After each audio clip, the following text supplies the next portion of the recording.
Buddy Bill here for the Super Review Show, and today we are going to be talking about Tim Burton's The Nightmare Before Christmas, since we're in that season between Halloween and Christmas.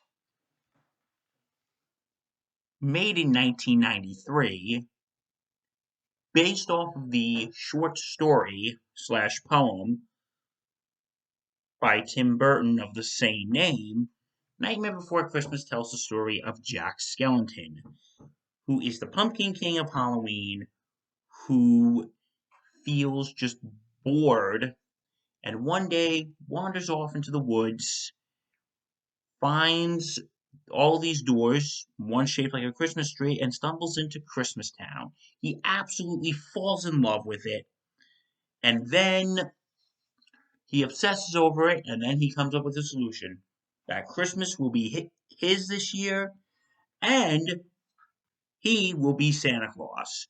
So he has Lock, Shock, and Barrel kidnap Santa Claus so he can take over the holiday.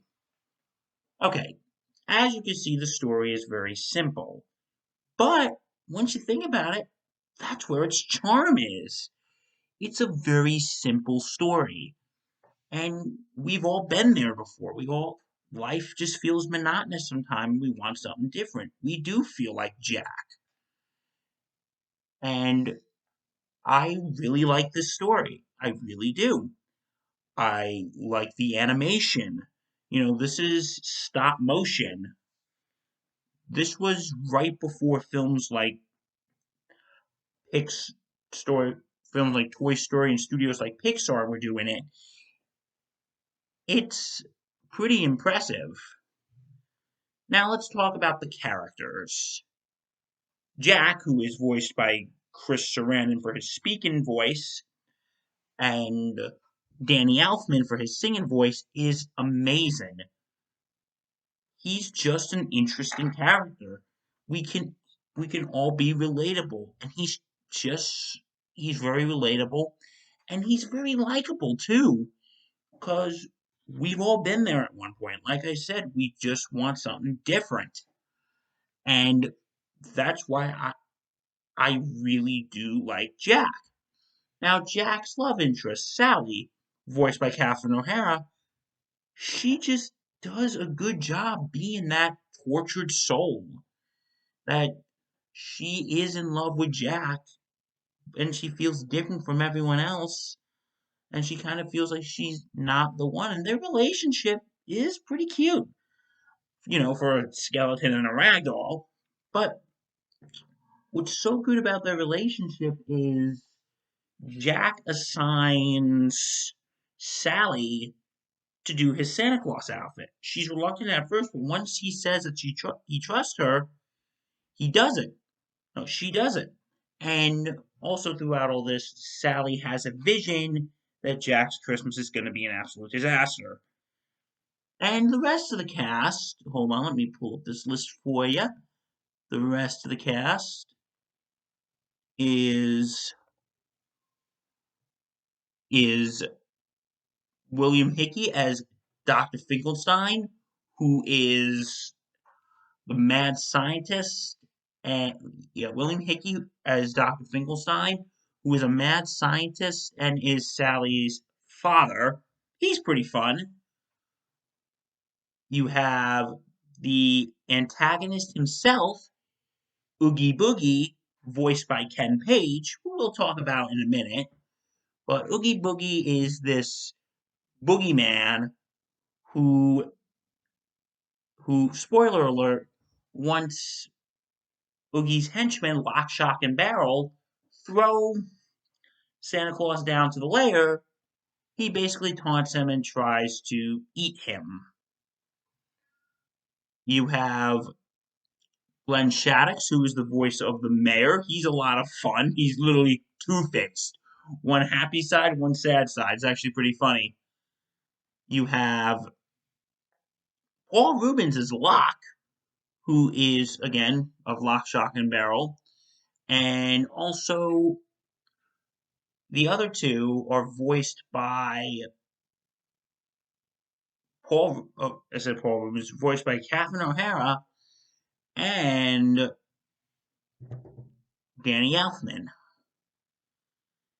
And Santa Claus is voiced by Ed Ivory, who, fun fact about Santa Claus, he was actually originally supposed to be voiced by Vincent Price.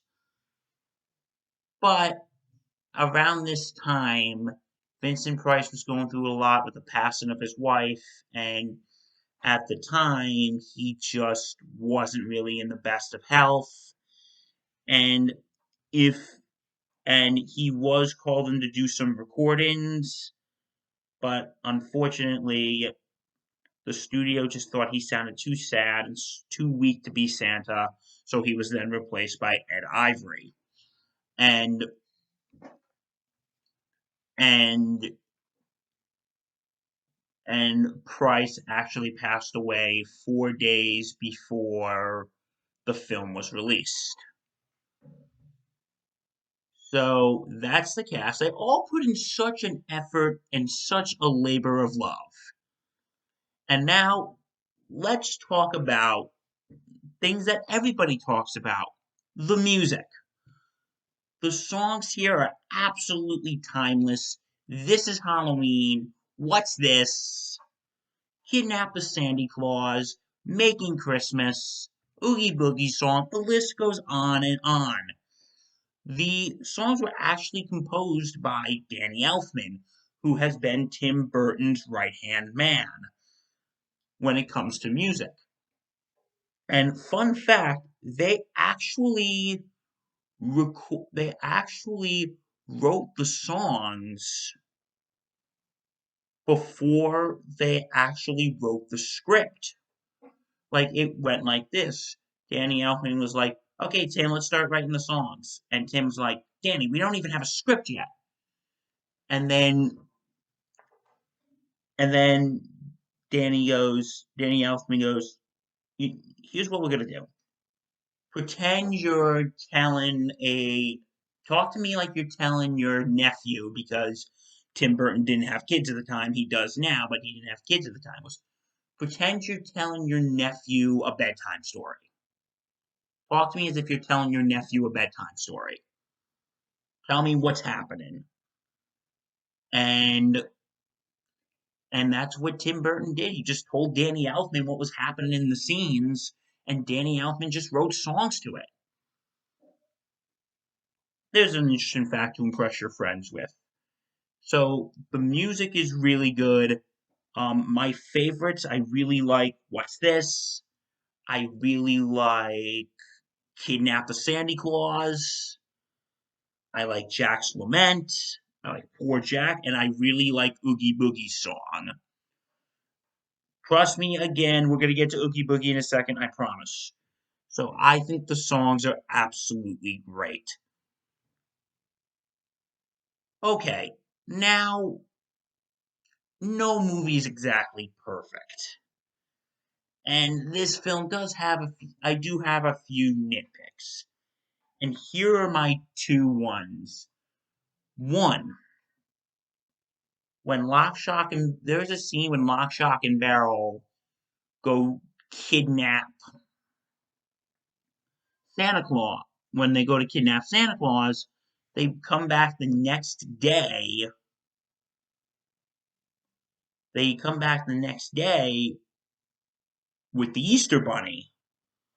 And one of my favorite scenes in the film, when they go, Jack, we got him! And Jack goes, open up, quickly! And then the Easter Bunny comes out and goes, and then Jack goes, that's not Sandy Claus! And then Lock, Shock, and Barrel are like, it isn't? Who is it then? And then like this monster goes, Bunny! And then Jack goes, that's not Santa Claus! Take him back! And then they're like, but we followed your instructions. We went behind the door. Which one? There's more than one. Santa Claus is behind the one that looks like this. And then they go, we told you. And then they're fighting. And then Jack goes, ah! And then Jack looks to the Easter Bunny. He goes, I'm terribly sorry for the inconvenience, sir. Take him home and apologize again. Okay, so anyway, that scene aside, if you, but if you watch the Making Christmas montage after they leave to go take the Easter Bunny back, they're gone for an entire month. Like, what were they doing that time? It's like, what do they have? Like, we already know they can go back to a world in a day. What do they go to, like, Valentine's Day world? It goes, oh, here's Cupid, take him back. St. Patrick's Day, oh, here's the leprechaun, take him back. Like, they're gone for a month, and we already know they can establish that they can go between worlds in a day. Oh, but it's a nitpick. Okay, I said we would get to him, and now we're here. And here's one of my big gripes. I don't think Oogie Boogie was really necessary in all this. Was really necessary. I don't think this story really needed a villain. Like, in the original poem, Oogie Boogie wasn't in it. It was only Jack, Santa, Lock, Shock, and Barrel, and the kids in the real world. Like Sally wasn't in the poem too, but they made their relationship work. But the thing is with Oogie Boogie, while he is a fun villain, don't get me wrong, he is a fun villain. But one, he doesn't really show up till like the last third. Like he's hinted at, like in the opening song, This Is Halloween, his shadow's in there, and we get hints of him throughout the film, but we don't really see him till like the final act. And don't get me wrong, his song is probably one of my favorite songs in the movie. It has like sort of that 1930s Cab Calloway feel. And if you go on my other channel, Movie Holics Productions, Oogie Boogie was one of my top 10 villain songs.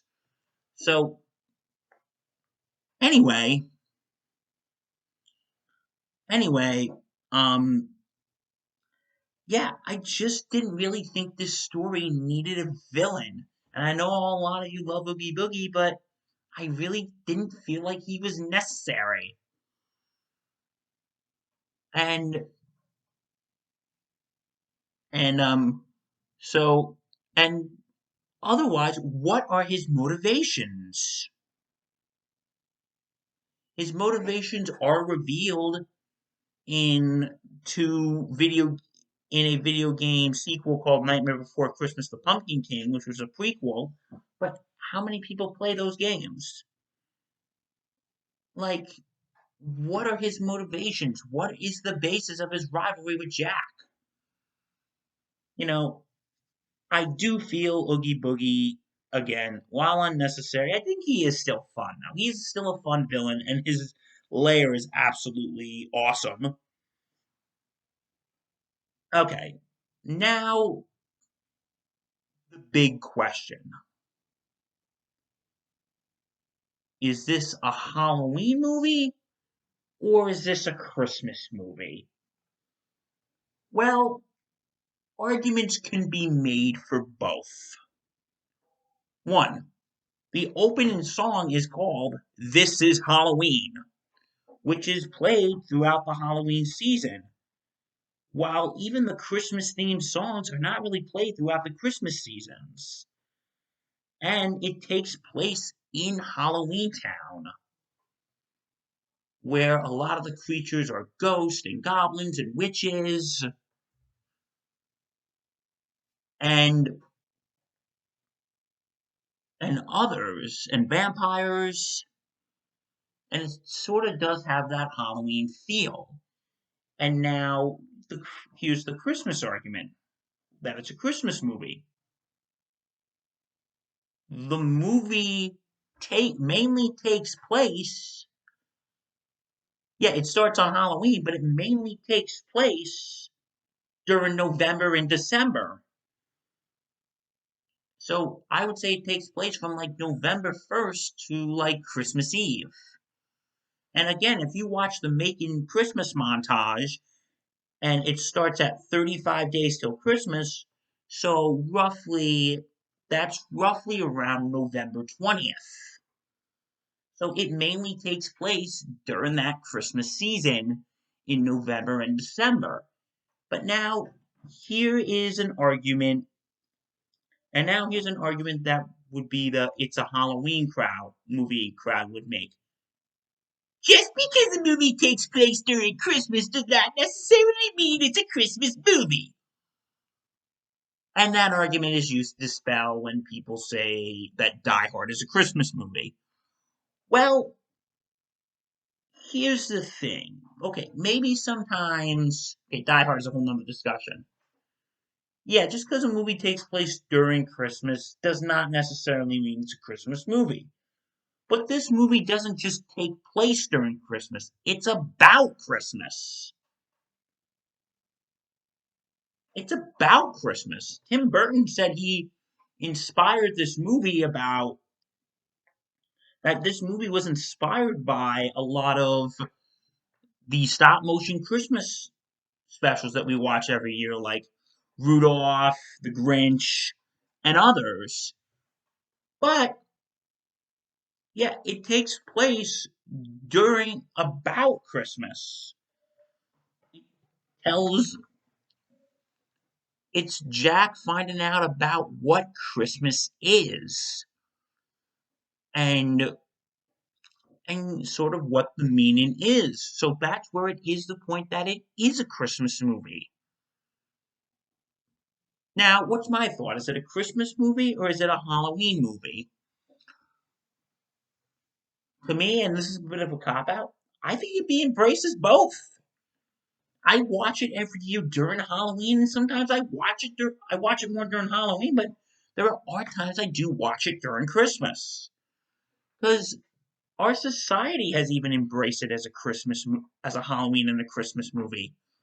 Or one, if you go to a Hot Topic from September to January, all you're going to see is Nightmare Before Christmas stuff. If you and Freeform, which used to be ABC Family, airs this movie during both their 31 Nights of Halloween and their 25 Days of Christmas lineup. And if you go to Disneyland from September to January, the Haunted Mansion has a whole Nightmare Before Christmas overlay called Haunted Mansion Holiday to coincide with both Mickey's Not So Scary Halloween Party and Mickey's Very Merry Christmas Party. So I would say, whatever you prefer, if you watch it more during Halloween, watch it during Halloween. If you watch it during Christmas, watch it during Christmas. If you're like me, watch it during both. And also, the other controversy is, whose movie is this really? Yes, Tim Burton had a lot to do with it, but we all heard this one. He didn't direct it, which is true. It was directed by Henry Selick. Because at the time, Tim Burton was working on both Batman Returns and Ed Wood, so he gave the reign to Henry Selick. But I would say this is more of a Tim Burton movie because he wrote the story, he produced it, and the name of the movie is Tim Burton's The Nightmare Before Christmas. And just, what I was saying about the cultural impact of this film, when this movie came out, it wasn't a big hit. Like, it did okay at the box office and it got positive reviews from critics, but it wasn't a huge hit because this movie was actually supposed to be released under the Disney name. And this was during the time when Disney was in the midst of their renaissance, when they were releasing films like Beauty and the Beast, Aladdin, The Lion King, and what happened. But Disney didn't want this released under their name because they thought it would be too dark and scary for kids. So they released it under one of their subsidiary companies, Touchstones. And now, over the years, like I said, with Haunted Mansion Holiday and all that, and the home video sales, the film has gained a cult classic. Has been considered a cult classic. So overall, I really like this movie. I watch it every year during Halloween and sometimes Christmas. I love the songs, I love the characters, I love the animation. This movie will always have a special place in my heart, so I will give Nightmare Before Christmas an 8 out of 10. Alright, guys, thank you for watching, and if you want to see more, like, comment, subscribe, hit that bell. Tune in for Mixed Bag, which is Wednesday nights at 7, and also JT's My Thoughts on Rock Talk and Why You Should Listen To. And follow us on Twitter and Instagram at The Super Review Show. Thank you very much, guys. Stay safe and take care.